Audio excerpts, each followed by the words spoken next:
Hello दोस्तों, आप सभी का इस नए कहानी में स्वागत करती हूँ। देवर ने ही मेरे साथ वो सब किया जिसकी मैंने कभी कल्पना भी नहीं की थी। मैंने जिसे अपना माना उसने ही मेरे साथ। दोस्तों, थोड़ा सा समय निकालकर इस कहानी को अंत तक जरूर सुने। दोस्तों, आप लोग चैनल को सब्सक्राइब करना भूल जाते हैं। दोस्तों, आप सबसे रिक्वेस्ट है कि चैनल को एक सब्सक्राइब करें और वीडियो को एक लाइक करें।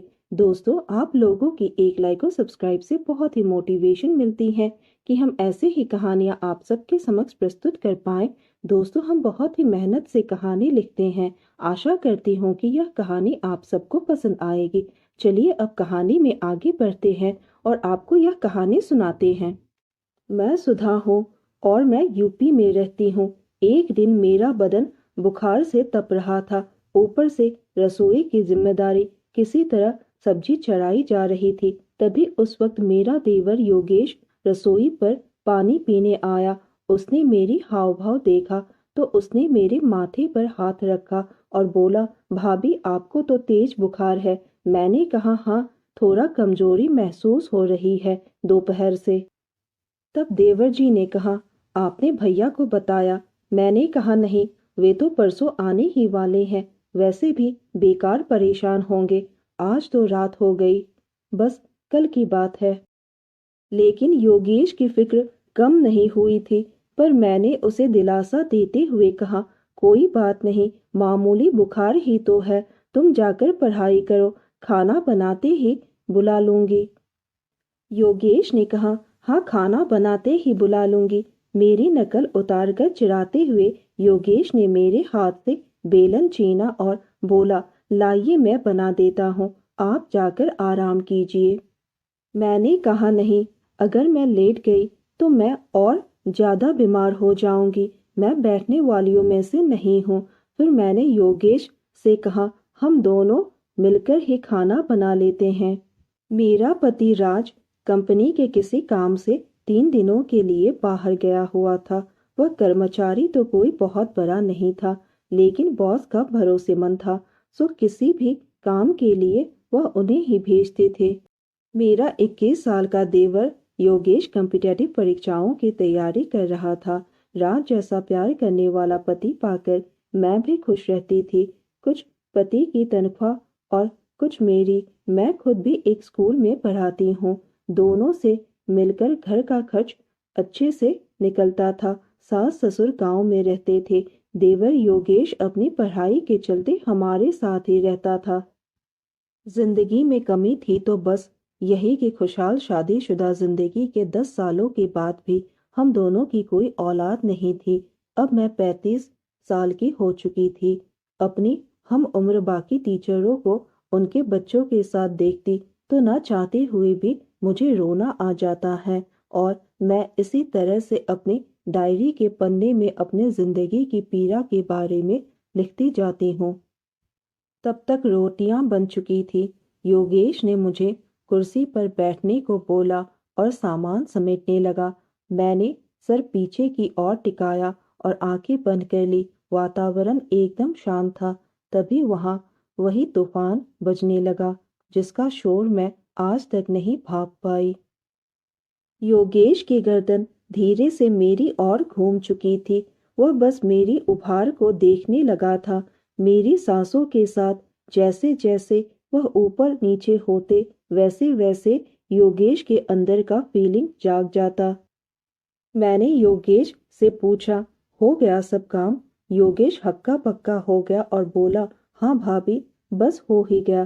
कहकर योगेश ने जल्दी जल्दी बाकी का काम निपटाया और खाने की चीजों को उठाकर मेज पर ले गया।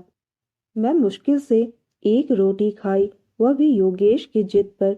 वह जबरदस्ती सब्जी मेरे प्लेट में डाल दे रहा था।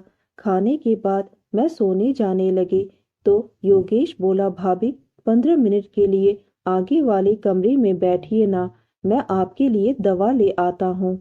मैंने कहा, अरे नहीं, रात भर में मेरा बुखार उतर जाएगा। मैंने मना किया, लेकिन योगेश कहाँ मानने वाला था। योगेश ने कहा, मैं पास वाले केमिस्ट से ही दवा लेकर आ रहा हूँ। भाभी, जहाँ से आप हमेशा मंगवाते हैं, दरवाजा बंद कर लीजिए। मैं अभी आया कहकर योगेश निकल गया।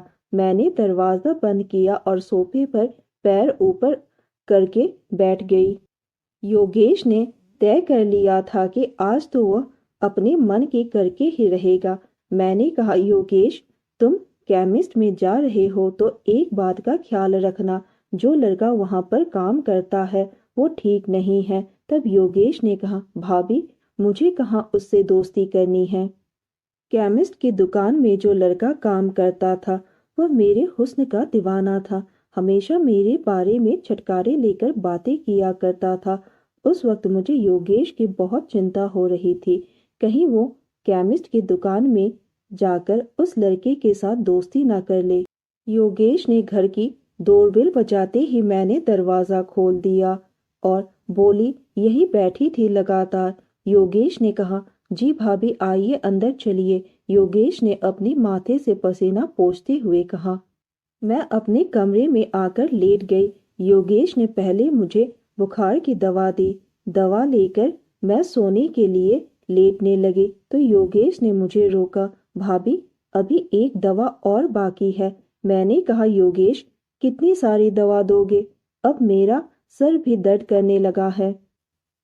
मैं अपने सर पर बाम लगाने ही वाली थी, तभी योगेश ने कहा, भाभी, दीजिए, मैं लगा देता हूँ। कहकर योगेश ने बाम की डिब्बी ले ली और मेरे माथे पर मलने लगा।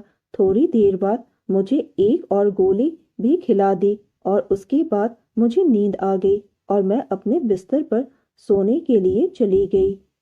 सुबह के 9 बजे जब मेरी नींद खुली तो मैं दर्द के मारे कराह रही थी। मेरा सर भारी भारी सा लग रहा था।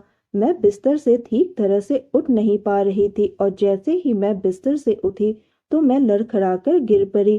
तब मैंने देखा कि मेरी और राज की फोटो फ्रेम जो दीवार पर टंगी हुई थी वो टूटकर बिखरे पड़े हुए थे और मेरी डायरी बाहर निकली हुई थी। मुझे कुछ अनहोनी का एहसास हुआ। मैंने सोचा, कल तो मैं बीमार थी तो यह सब किसने किया होगा। मैं राज और मेरी फोटो को संभालते हुए जैसे तैसे खड़ी हुई। मैंने योगेश को आवाज दी लेकिन उसकी तरफ से कोई जवाब नहीं आया। घर के सारे दरवाजे भी खुले थे। मैं योगेश को ढूंढते हुए उसके कमरे पर गई तो वो कमरे पर भी नहीं था। मैंने देखा कि उसके बिस्तर पर एक चिट्ठी और उसका मोबाइल था। जब मैंने चिट्ठी पढ़ी तो मेरे पैरों तले जमीन खिसक गई। चिट्ठी में लिखा था उसकी घिनौनी हरकत जो उसने मेरे साथ कल रात को किया, जिसकी मुझे अंदाजा भी नहीं था। उसमें लिखा था कि भाभी, कल रात आपको बुखार की दवा के बाद मैंने आपको नींद की दवा दी थी।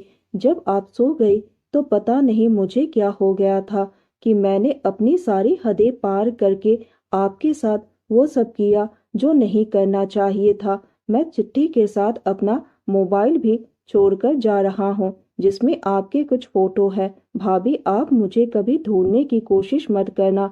भाभी, मैंने आपकी डायरी पढ़ ली। आप मुझे अपना बेटा बनाना चाहती थी और मैंने आपके साथ ही गलत किया। मैं आपसे वादा करता हूँ कि मैं आपको कभी अपना चेहरा नहीं दिखाऊंगा। चिट्ठी पढ़ने के बाद मैं बस रोई जा रही थी और उसी वक्त मेरे पति आ गए। राज ने मुझे रोते हुए देखकर अपने गले से लगा लिया और पूछने लगा कि सुधा, क्या हुआ है? तुम क्यों रोए जा रही हो? मैं कुछ भी बोल नहीं पा रही थी। तब राज ने मेरे हाथ से चिट्ठी लेकर पढ़ा तो वह भी सन्न रह गया। राज ने मुझे संभालते हुए अपने कमरे पर ले गया। राज ने योगेश के मोबाइल से उस रात की सारी तस्वीर डिलीट कर दी और मुझे संभालते हुए कहा कि तुम इसे एक बुरा सपना समझकर भूलने की कोशिश करो। मैं तुम्हारे साथ हमेशा खड़ा रहूंगा।